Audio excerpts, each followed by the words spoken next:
Hello everyone, welcome to e book learning hub.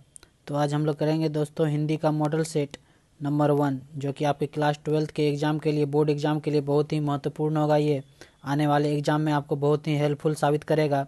शुरू से अंत तक वीडियो देखिएगा, आपको सब क्वेश्चन अच्छे से समझ में आएगा, आसानी से याद हो जाएगा।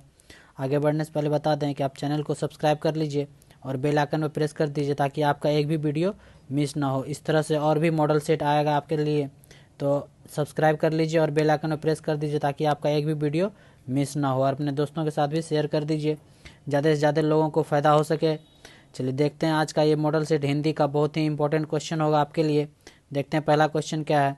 पहला है, मोहन राकेश की एकांकी का शीर्षक है। मोहन राकेश की एकांकी का शीर्षक है कौन? सिपाही की माँ। ऑप्शन नंबर ए सही होगा। क्या होगा? सिपाही की माँ। ओके, नेक्स्ट क्वेश्चन पे चलते हैं। नेक्स्ट है, उसने कहा था शीर्षक कहानी में किस युद्ध का उल्लेख है?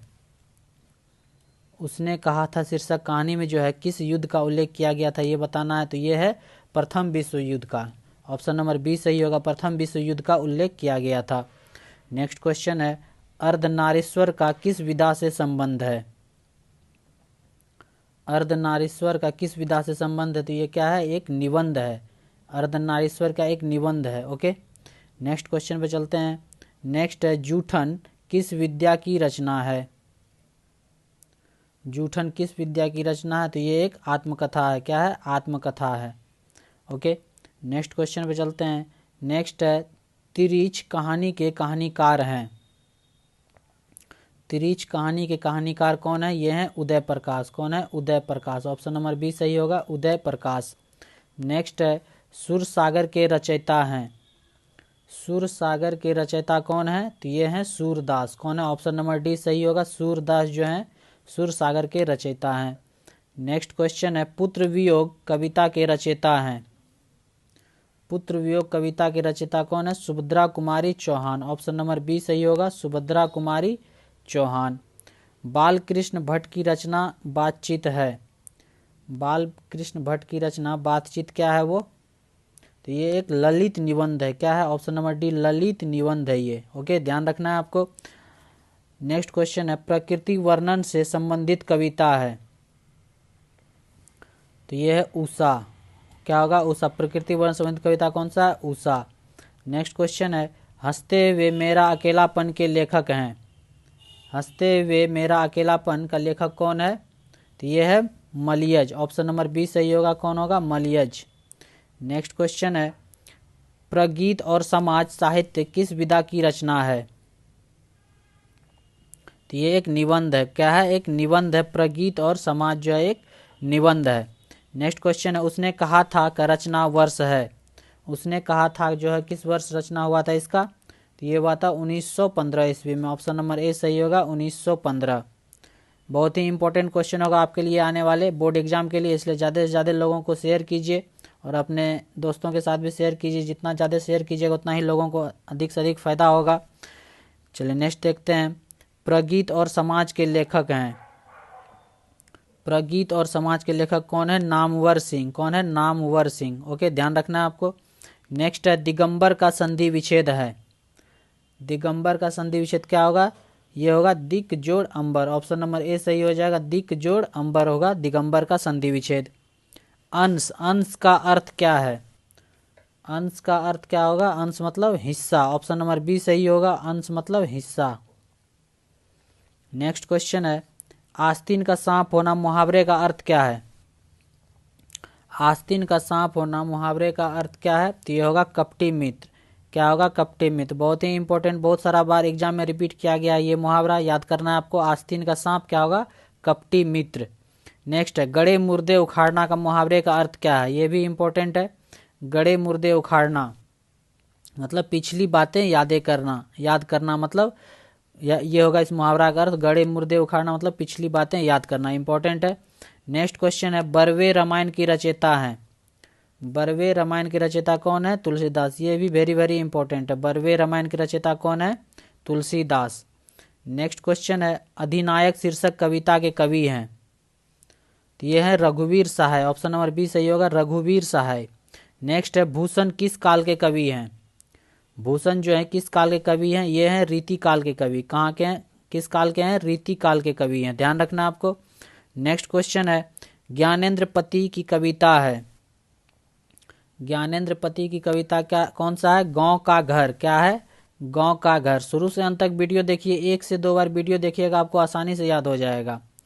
नेक्स्ट क्वेश्चन है, जयशंकर प्रसाद किस वाद के कवि थे? जयशंकर प्रसाद किस वाद के कवि थे? ये छायावाद के कवि थे। ऑप्शन नंबर सी सही होगा, छायावाद के कवि थे जयशंकर प्रसाद। नेक्स्ट है, पुत्र वियोग किस प्रकार की कविता है? पुत्र वियोग जो है किस प्रकार कविता? ये एक शोक गीत है। क्या है? शोक गीत है पुत्र वियोग। नेक्स्ट है, उषा कविता के कवि हैं, उषा कविता के कवि कौन है? Shamsher Bahadur Singh. Option number A सही होगा, शमशेर बहादुर सिंह। अकाल शब्द का विलोम क्या होगा? अकाल शब्द का विलोम क्या होगा? सुकाल। ऑप्शन नंबर बी सही होगा, अकाल का विलोम क्या होगा? सुकाल। इंपॉर्टेंट है। नेक्स्ट है, पूजा शब्द का विशेषण है, पूजा शब्द का विशेषण क्या होगा? पूज्य। ऑप्शन नंबर ए सही होगा, क्या होगा? पूज्य। नेक्स्ट क्वेश्चन है, तलवार शब्द का पर्यायवाची है, तो यह होगा करवाल। ऑप्शन नंबर बी सही होगा, तलवार का पर्यायवाची क्या होगा? करवाल।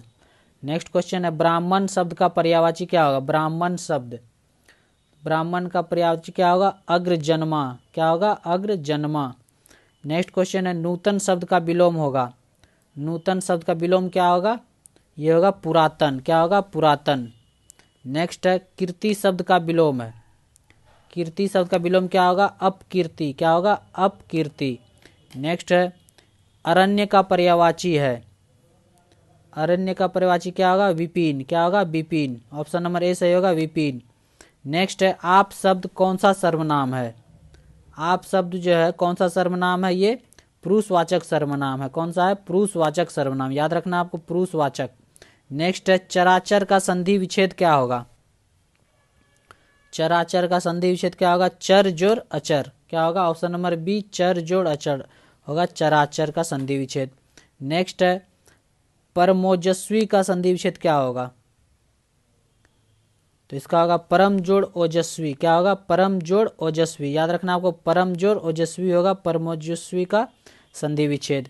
नेक्स्ट है, अन्वेषण कौन सा संधि है? अन्वेषण कौन सा संधि है? तो ये यन संधि। ऑप्शन नंबर ए सही होगा, यन संधि है अन्वेषण। नेक्स्ट है, गजानन कौन सा समास है? तो गजानन है बहुब्रीहि समास। ऑप्शन नंबर ए सही होगा, बहुब्रीहि समास। यज्ञशाला कौन सा समास है? यज्ञशाला ये तत्पुरुष समास। ऑप्शन नंबर सी सही होगा, तत्पुरुष समास है यज्ञशाला। रात दिन कौन सा समास है? रात दिन कौन सा समास है? द्वंद्व समास। ऑप्शन नंबर ए सही होगा, द्वंद्व समास। नेक्स्ट क्वेश्चन है, इतिश्री होना मुहावरे का अर्थ है, इतिश्री होना मुहावरे का अर्थ क्या है? तो यह है समाप्त होना। ऑप्शन नंबर बी सही होगा, समाप्त होना। नेक्स्ट है, तलवे चाटना मुहावरे का अर्थ क्या है? तो इसका होगा खुशामद करना। ऑप्शन नंबर ए सही होगा, खुशामद करना। नेक्स्ट है, ढोल पीटना मुहावरे का अर्थ क्या होगा? ढोल पीटना मुहावरे का अर्थ क्या होगा? जोर से कहना। क्या होगा? जोर से कहना। सारे क्वेश्चन इंपॉर्टेंट है, यही सब क्वेश्चन आपको एग्जाम में देखने को मिलेंगे। नेक्स्ट क्वेश्चन है, चक्रपाणी कौन सा समास है? तो ये एक बहुब्रीहि समास है, चक्रपाणी जो है वो बहुब्रीहि समास है। नेक्स्ट है, कमल नयन कौन सा समास है? कमल नयन एक कर्मधारय समास है। कौन सा है? कर्मधारय समास, याद रखना आपको, कर्मधारय समास है कमल नयन। नेक्स्ट है, प्रेम निमग्न किस तत्पुरुष समास का उदाहरण है? प्रेम निमग्न किस तत्पुरुष समास का उदाहरण है? तो यह है अधिकरण तत्पुरुष। क्या होगा? अधिकरण तत्पुरुष का उदाहरण है। नेक्स्ट क्वेश्चन है, जगन्नाथ का संधि विच्छेद क्या होगा? जगन्नाथ का संधि विच्छेद क्या होगा? जगत जोड़ नाथ। ऑप्शन नंबर बी सही होगा, जगत जोड़ नाथ। नेक्स्ट है, जगदीश का संधि विच्छेद क्या होगा? ये होगा जगत जोड़ ईश। ऑप्शन नंबर ए सही होगा, जगत जोड़ ईश जो है जगदीश का संधि विच्छेद होगा। नेक्स्ट है, पवित्र का संधि विच्छेद क्या होगा? पवित्र का संधि विच्छेद क्या होगा? पो जोड़ इत्र। ऑप्शन नंबर बी सही होगा, पो जोड़ इत्र पवित्र का संधि विच्छेद होगा। इंपॉर्टेंट है ये सब क्वेश्चन सारे।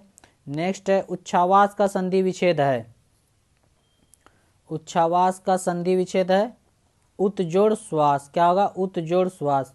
यदि आपको वीडियो पसंद आए तो लाइक कीजिए, चैनल को सब्सक्राइब कीजिए और अपने दोस्तों के साथ भी ज़्यादा से ज़्यादा शेयर कीजिए। चलिए नेक्स्ट क्वेश्चन पे है, वाडमय जो है का संधि विच्छेद क्या होगा?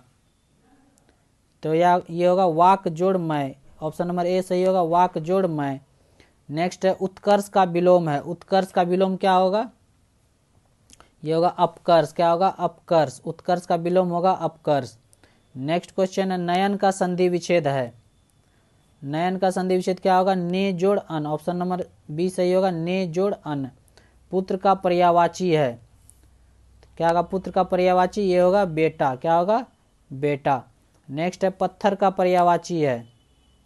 पत्थर का पर्यायवाची क्या होगा? पाषाण। ऑप्शन नंबर ए सही होगा, पाषाण। नर का विपर्यार्थक है। नर का विपर्यार्थक शब्द क्या होगा? नारी होगा। ऑप्शन नंबर डी सही होगा, नारी। जिस पुरुष की स्त्री मर गई हो उसको क्या बोलते हैं हम लोग? तो उसको बोलते हैं विधुर। क्या बोल देंगे? विधुर। जिस पुरुष की स्त्री मर गई हो वो विधुर। नेक्स्ट क्वेश्चन है, कान देना मुहावरे का अर्थ है। कान देना मुहावरे का अर्थ क्या होगा? ध्यान देना। ऑप्शन नंबर सी सही होगा, ध्यान देना। नेक्स्ट है हृदय का विशेषण। हृदय का विशेषण है ऑप्शन नंबर बी, हार्दिक। क्या होगा? हार्दिक। नेक्स्ट है महाशय का संधि विच्छेद है। महाशय का संधि विच्छेद क्या होगा? महाजोड़ आशय। क्या होगा? महाजोड़ आशय। ऑप्शन नंबर ए सही होगा, महाजोड़ आशय। नेक्स्ट है बैठक में कौन सा प्रत्यय है?